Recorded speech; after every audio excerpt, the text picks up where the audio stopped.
Hi friends, welcome to Sonia Barton Channel and wish you all a very happy new year। तो साल में मिठास लाने के लिए मैंने सोचा क्यों ना मीठी रेसिपी से शुरुआत की जाए। तो आज आपके साथ शेयर करूंगी ये बहुत ही इजी और झटपट बनने वाली फिरनी रेसिपी जो आपको याद दिला देगी पुरानी दिल्ली की गलियों की।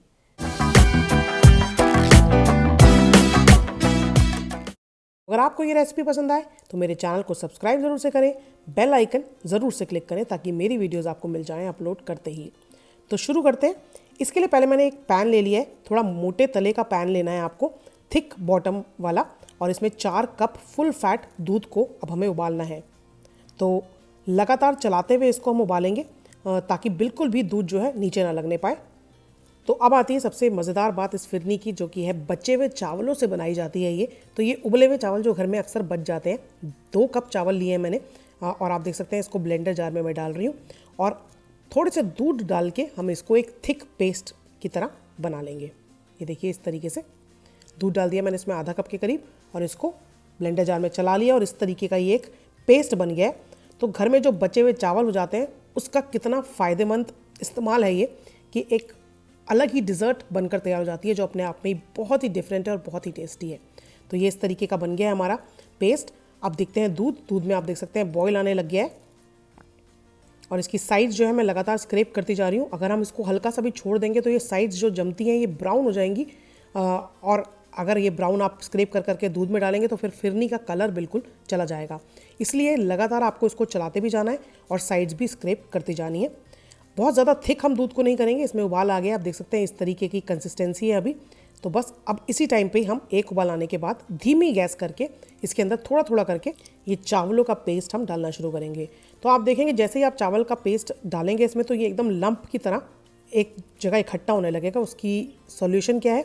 उस चीज़ के सॉल्यूशन है कि आप विस्कर का इस्तेमाल करें इसको इस तरीके से फटाफट से फेंटने के लिए, या फिर आप पहले ही इसको थोड़े से दूध के साथ घोल के फिर थोड़ा थोड़ा करके डालें इसमें। तो ये देखिए एक बार मैंने चावल का जो पेस्ट था वो डाल दिया था, अब दूसरी बार डाल रही हूँ, ये थोड़ा सा और डाल दिया मैंने और उसके बाद ये विस्कर की मदद से इस तरीके से इसको चला लिया है ताकि बिल्कुल भी इसमें लंप ना बने। या फिर थोड़े थोड़े दूध के साथ आप अलग से एक कटोरी में घोलते जाएं पेस्ट को और उसके बाद घुला हुआ पेस्ट इसमें ऐड करें। दोनों तरीके आप इस्तेमाल कर सकते हैं।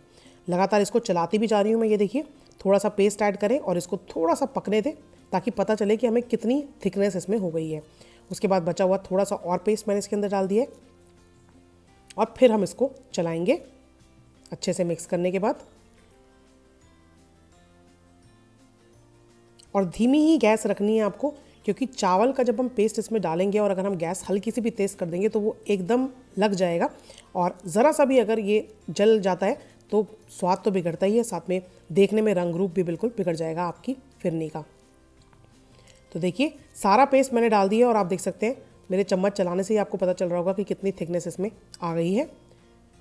इस तरीके से उबले हुए चावल को जब हम पेस्ट बनाते हैं एक तो बहुत आसानी से बन जाता है पेस्ट, और दूसरी बात यह है कि बिल्कुल भी चावल का दाना दिखाई नहीं देता है, एकदम पुडिंग की तरह ये एकदम क्रीमी टेक्सचर इसका तैयार हो जाता है। ये देखिए इसको अब धीमी आंच पे ही लगातार मैं चलाती जा रही हूँ जब तक कि थोड़ा और थिक नहीं हो जाता ये देखिए काफ़ी थिक ही हो गया। बहुत ज़्यादा थिक हम इसको नहीं करेंगे क्योंकि जब हम इसको ठंडा करेंगे और रखेंगे थोड़ा सा, तब भी ये जितना आप थिकनेस इसमें छोड़ेंगे उससे डबल ये थिक हो जाएगा। तो इसलिए बहुत ज़्यादा गाढ़ा इसको हमें नहीं करना है।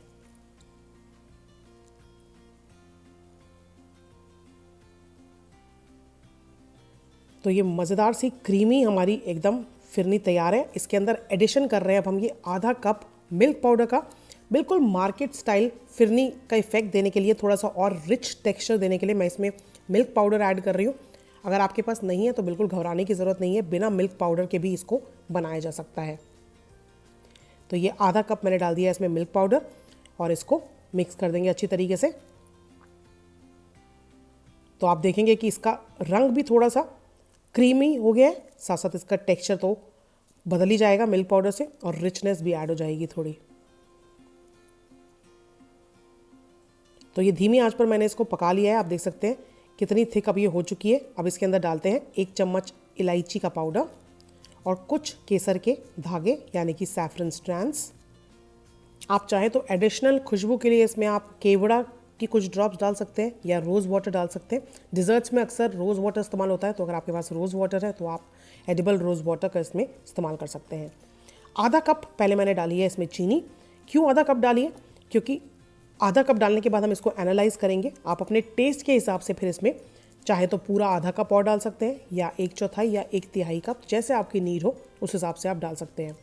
तो मैं इसमें थोड़ी सी आधा कप से कम इस्तेमाल करूँगी। इन टोटल 3/4 कप चीनी मैंने इसमें इस्तेमाल करी है। आप चाहे तो पूरा 1 कप चीनी डालकर भी इसको बना सकते हैं।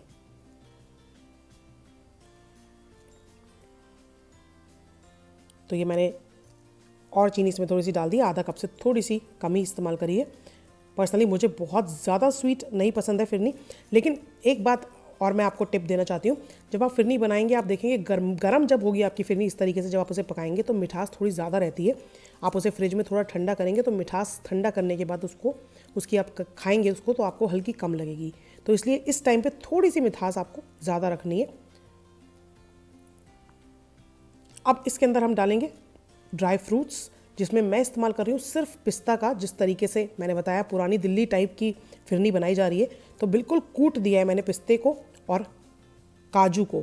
मुट्ठी भर पिस्ता और काजू लिए, आप कम ज़्यादा कर सकते हैं, और उसको दरदरा सा पीस लिया है मैंने, ताकि बहुत बड़े बड़े जो इसके टुकड़े हैं वो फिरनी में ना रहें। घुटी हुई सी एक छोटे छोटे से पीसेज इसमें फिरनी में रहे। तो इस तरीके से दरदरा उसको पीस लें और उसके बाद मिक्स करने के बाद गैस का फ्लेम कर दें आप बंद।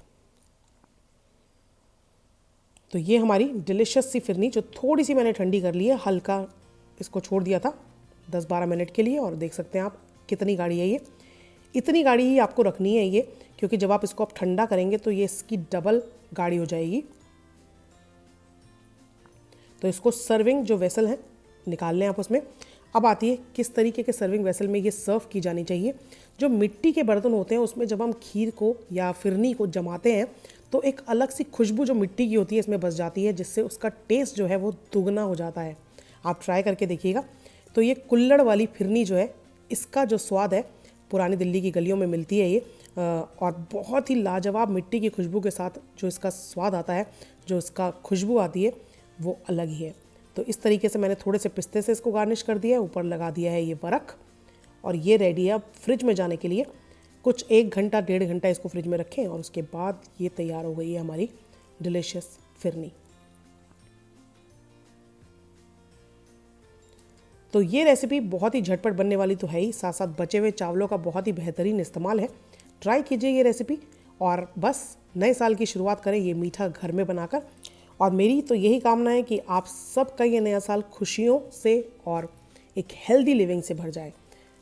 जल्दी मिलती हूँ मैं आपसे एक और नई रेसिपी के साथ। तब तक आप इसे बनाएं, खाएं और एंजॉय करें। God bless, bye bye and take care.